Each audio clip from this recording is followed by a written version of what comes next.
Greetings, CATDC. It's Lisa here at the end of a hard week.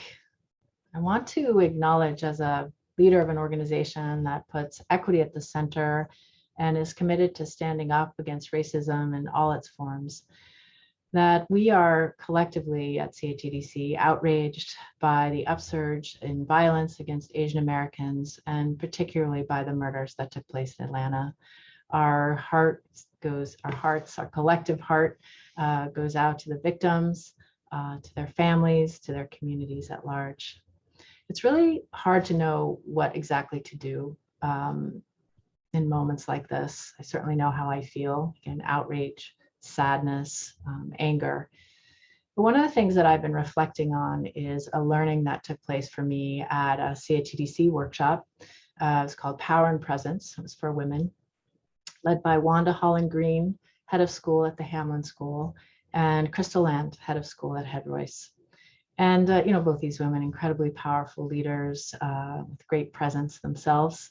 It was an honor to be with them and the rest of the women who joined us that day. And one of the things that has really been resonating for me is something that Wanda said about the fact that if we want to be the leader, we have to be the scholar.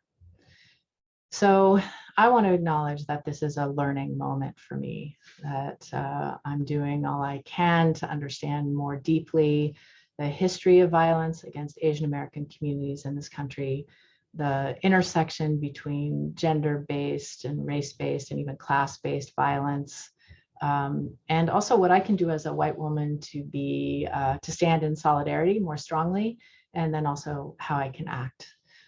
And what more can CATDC as an organization do?